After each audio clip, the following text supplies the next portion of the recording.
Welcome to the Palestine Solidarity Podcast with your host, Katie Miranda.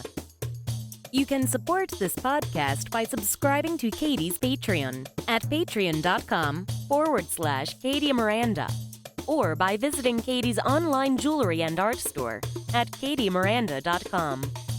PalBox is a non-profit subscription box supporting Palestinian farmers, artisans, and the international solidarity movement. You can subscribe at palbox.org. All of these links can be found in the description of each episode. Hi, I'm Katie Miranda. Welcome to the Palestine Solidarity Podcast. Today I'm here with Steve Sosebee, who is the founder of PCRF, which is Palestine Children's Relief Fund. Steve, welcome. Hi, thank you. Thanks for having me, Katie. Can you tell us what the mission of PCRF is?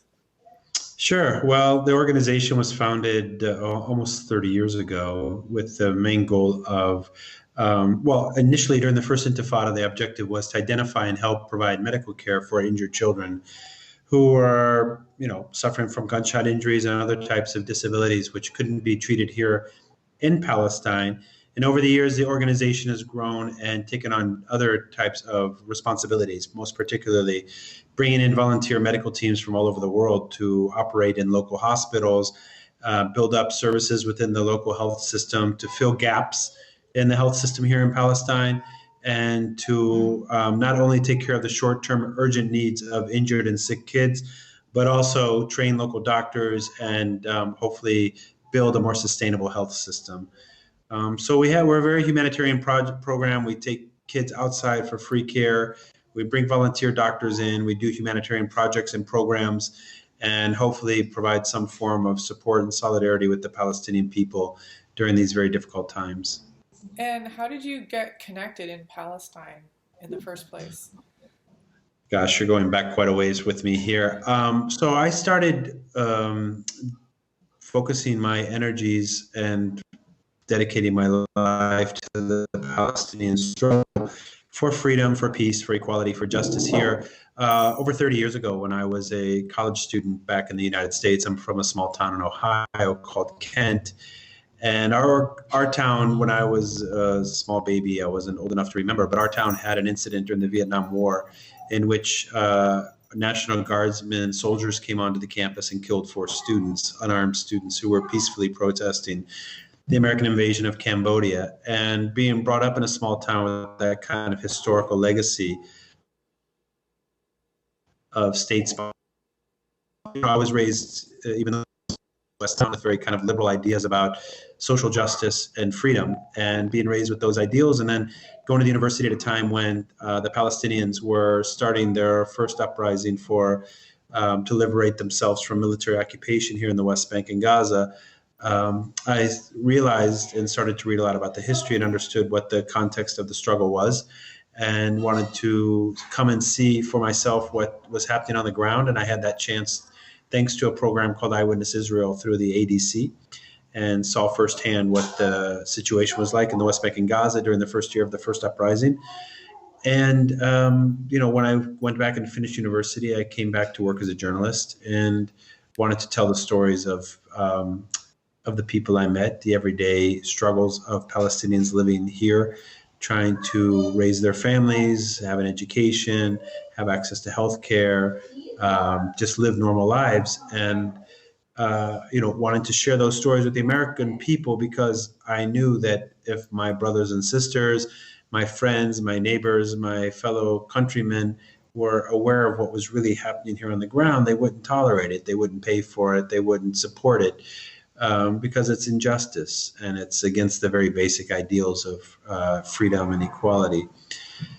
Wanting to tell those stories, I met a boy one day who had lost his legs and lost a hand from an anti-tank grenade that was thrown at his family by a passing patrol of soldiers in the West Bank town of Hebron.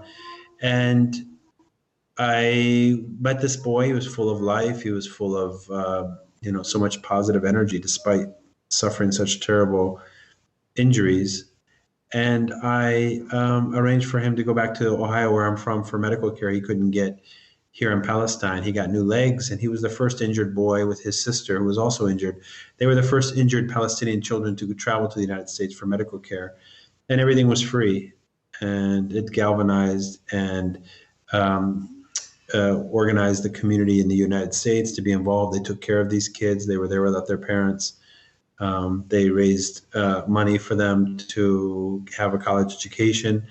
They took care of them when they were there. And also it was in the media, and people started to see firsthand some of the human aspects of life here in Palestine. And when I came back, I wanted to help more kids and realized that this was a way I could contribute to the Palestinian issue in a positive way and have a real impact.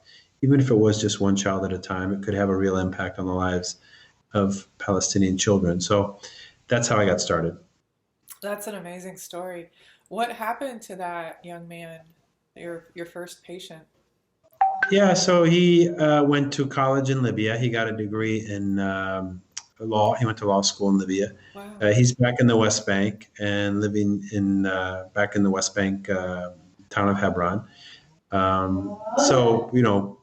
Since then, we've sent over 2,000 kids outside for free medical care, and like him, kids who have lost their legs, kids who have diseases and injuries and birth defects and so many types of problems that they otherwise can't get treated locally. We provide that care for free, and we continue to depend on our communities all over the United States and all over the world to take care of these kids in their homes and to support them and sponsor them. So yeah, he was the first one. And then after that, I started the nonprofit, and I needed to facilitate more kids going to the U.S. for free care. And I found, in the United States, there's a lot of goodwill to help children who are injured, who need medical care.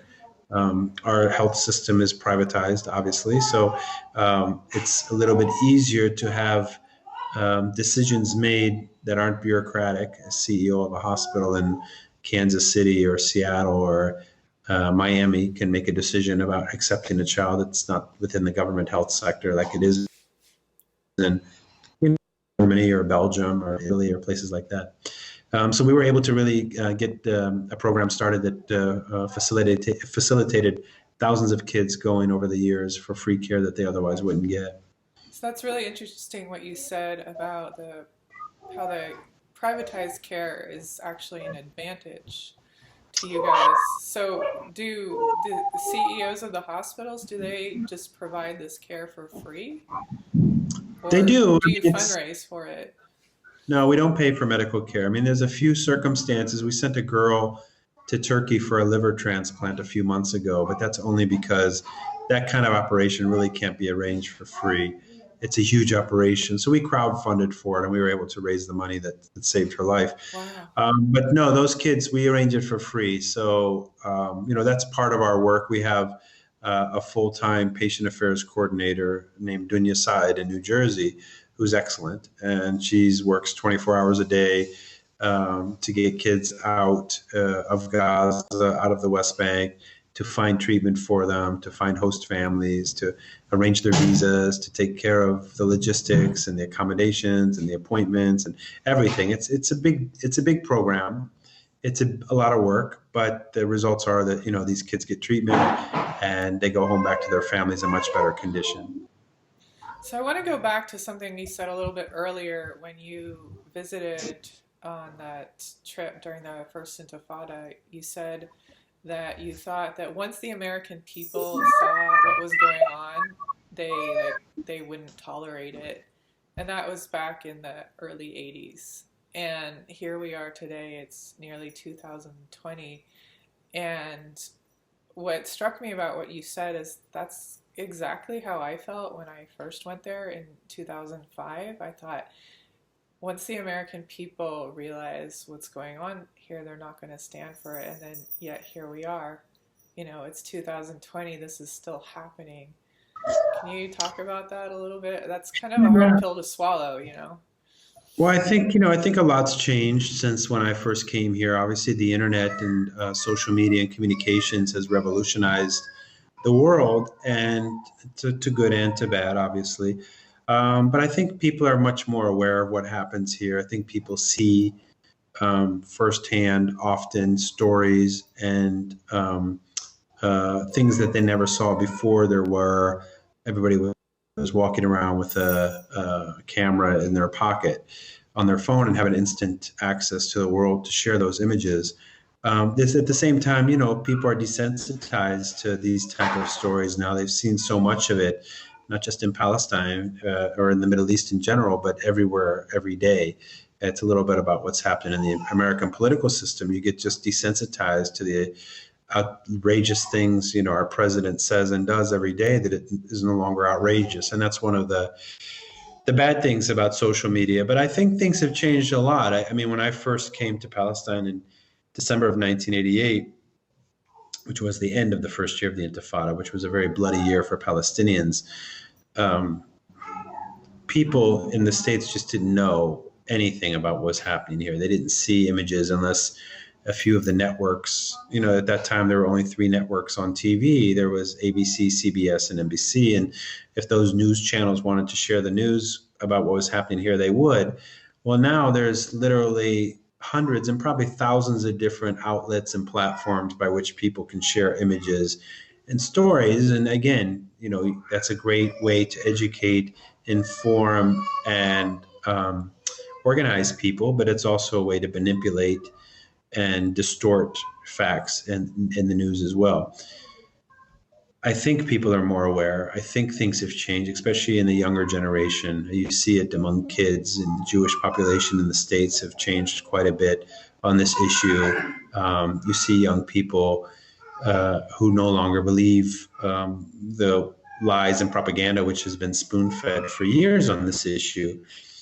And I think it's given us opportunities for people like myself and you to tell stories and just share our experiences and have a much wider audience and a much wider response than we ever would have had before. So unfortunately, there's a huge industry to kind of continue to make this issue. It is to one in which the Palestinians are the aggressors, or to make this into an issue in which the Palestinians are not the facts about what life is like here and what the circumstances of life is like here under occupation are no longer portrayed accurately or are not portrayed accurately. So this is a daily struggle. We have to just keep working and have to keep sharing the stories and make them positive and make them ones that everyday Americans can understand and resonates to them, to their life experiences as well.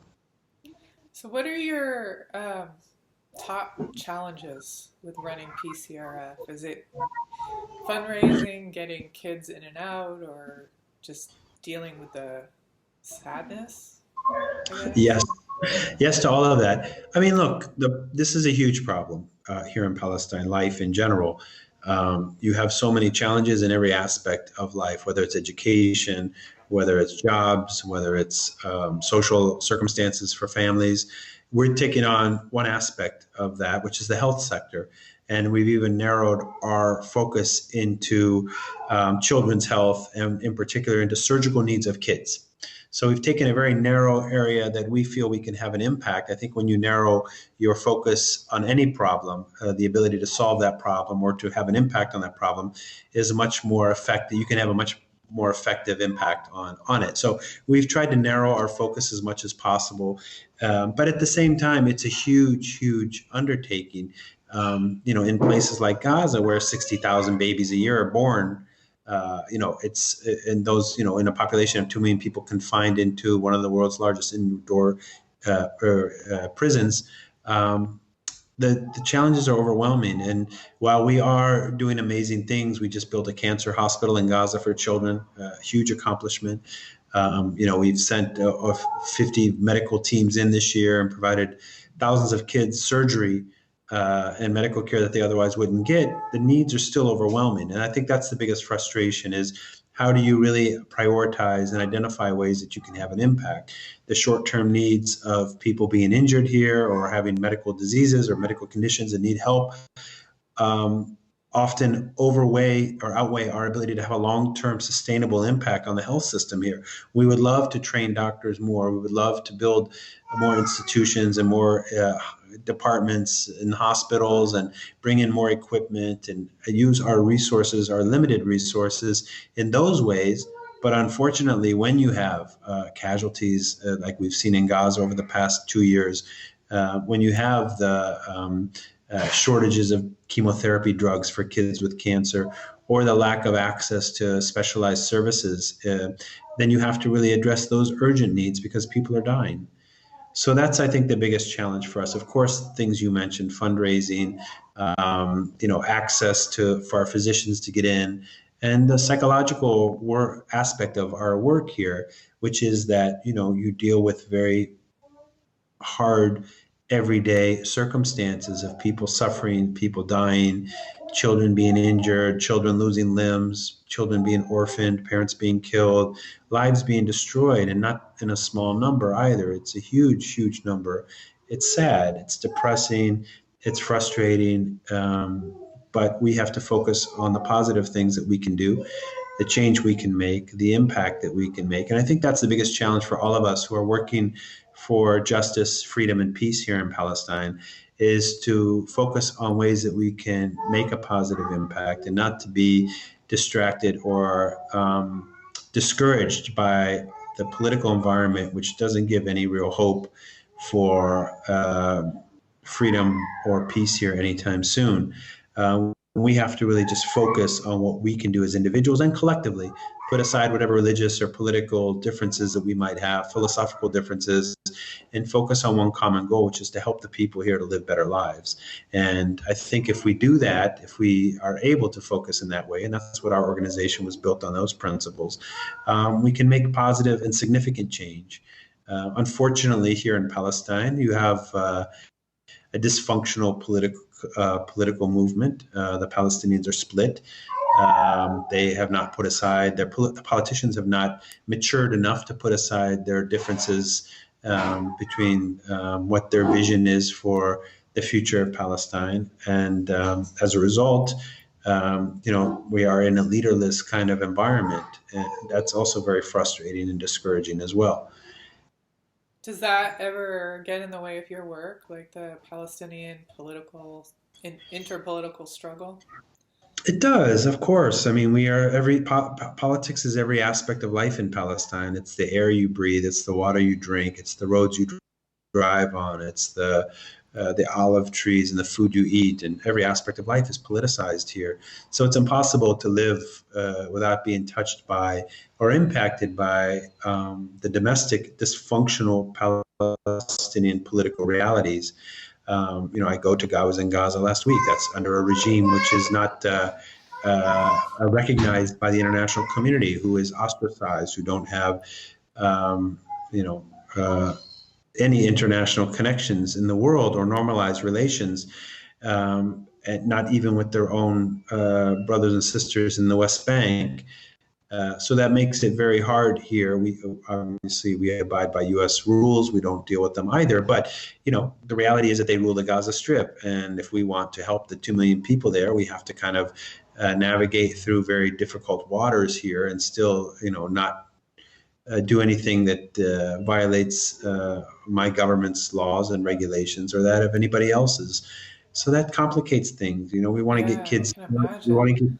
We want to get kids who have cancer, chemotherapy drugs. We want to help kids who have heart defects, open heart surgery. We want to help kids who need prosthetics, artificial legs. We want to help people, and that's obviously politics sometimes prevents and impacts our ability to do that. So do the Israelis hassle you when you come and go, or do they hassle the doctors and nurses and volunteers who come and go? I mean, not lately. It's changed significantly. I mean, it's a broad question. If you're talking about me, my personal story, which I've only shared part of in this interview, is that I was obliged to take 2 years ago a Palestinian passport, a Palestinian ID card, because my daughters are Palestinians, and their mother passed away from cancer 10 years ago. She was Palestinian. So they lived here as Palestinians with proper residency permits, but as as their only father, as their single parent, was raising them. I was living here as an American, so I was not permitted to enter the country a few times while they were living here. And this caused, a huge, obviously, problem. My kids are in the West Bank going to school, and I was traveling outside for a short period of time and not allowed back in the country. So I was obliged to take a Palestinian ID. So now I enter the country very easily, but I'm not allowed to move freely. I can't go to Jerusalem. I can't use the airport. So that makes life a little bit more restrictive. And that's how Palestinians live. So, I'm not complaining on a personal level, but it shouldn't be that way for anyone. For our doctors and nurses, no, for the most part, they are here on humanitarian missions and they're able to enter the country without too much trouble, thankfully. But we've had problems in the past where doctors have been not allowed in, or permits to Gaza have not been granted. And a lot of that's a result of what's happening at that time. And right now, things are a little bit calm insofar as what can be considered calm in the West Bank. And so I think it makes it a little bit easier for our volunteers to get here. So can you talk about some of your recent achievements? I know you said there's a new cancer center in Gaza. Can you tell us about that and anything else that you've done recently? Yeah, so in February, we opened a cancer hospital in Gaza for kids. That was an enormous achievement. We built a brand new $3 million department in a pediatric hospital, which is the first and only cancer hospital for children in Gaza. That before, every child with cancer had to go outside of Gaza to get treatment, and how hard that was to be split from your families, to be away from your home, to have to travel abroad for simple injections of chemotherapy or bone marrow, tests and things like that. So we that was a huge achievement. We in the summer, in July and August, we held the first summer camp for children who were amputees in the Middle East ever. This was a huge achievement as well. It had dozens and dozens of kids in Gaza who were missing limbs, participating in what was really an amazing experience for them.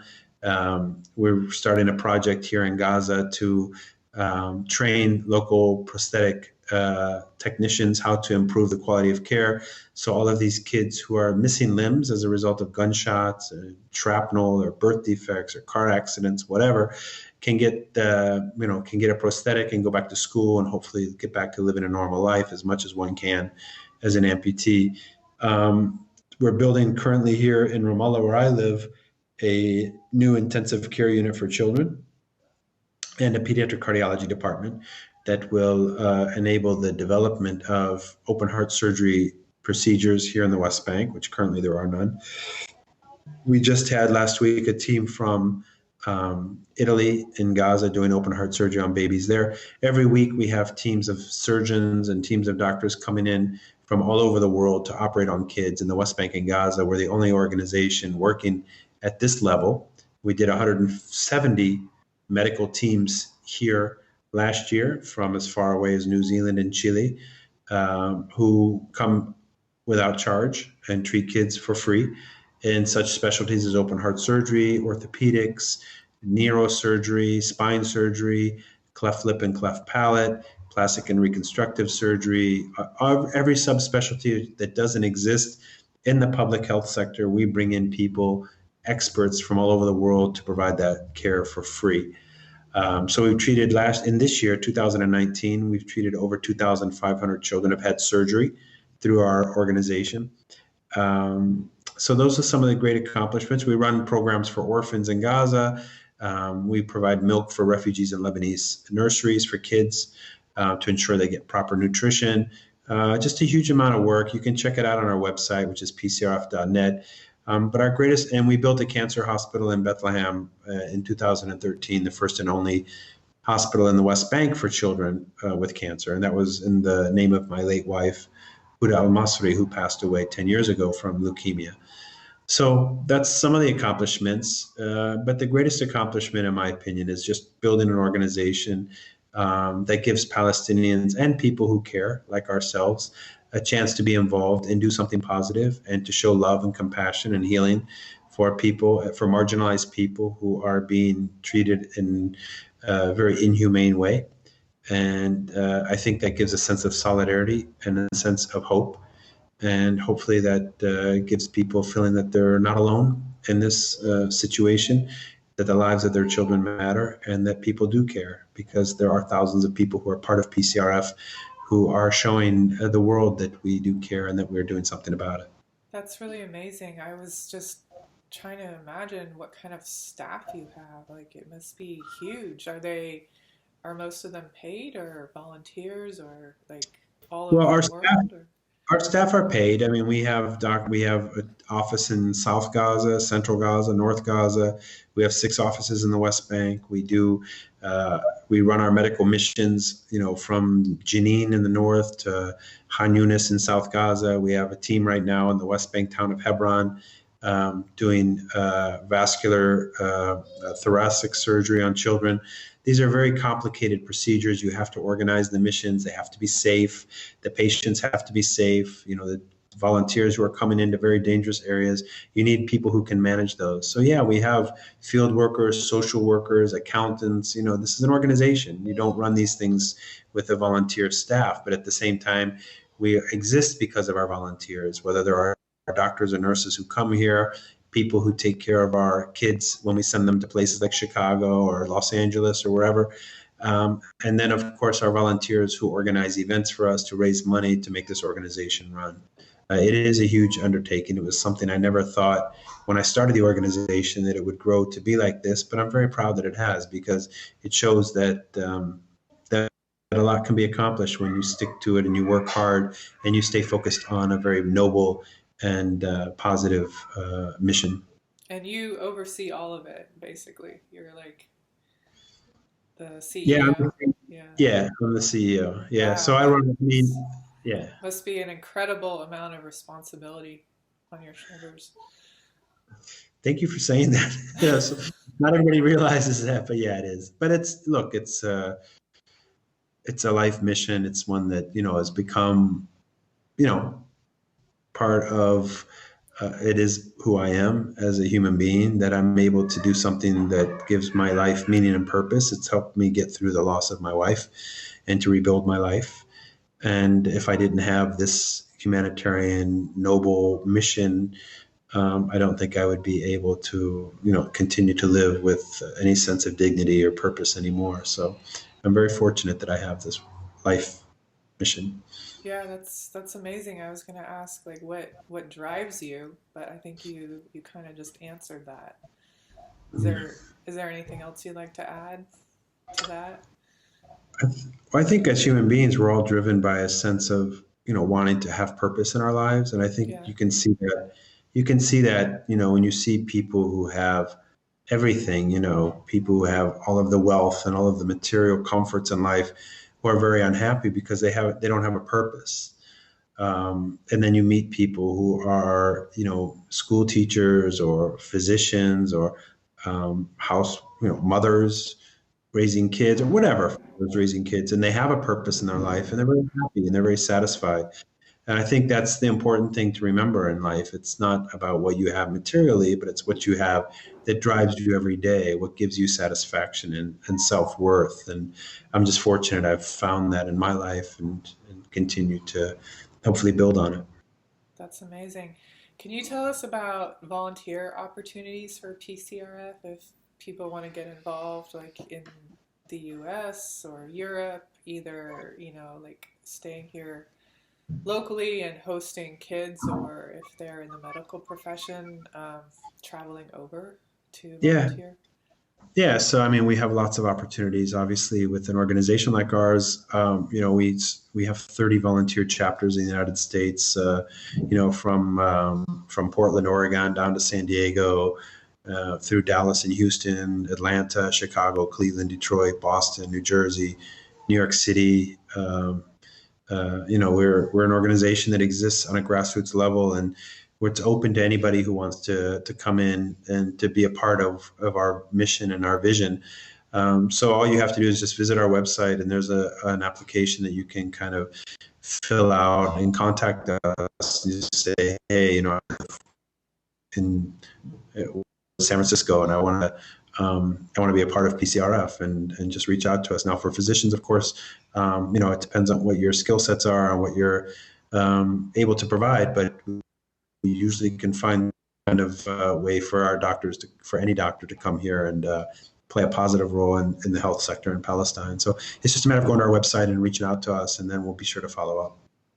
Now, we were talking earlier about, changes in attitudes in the U.S. over the last 30 years since you started.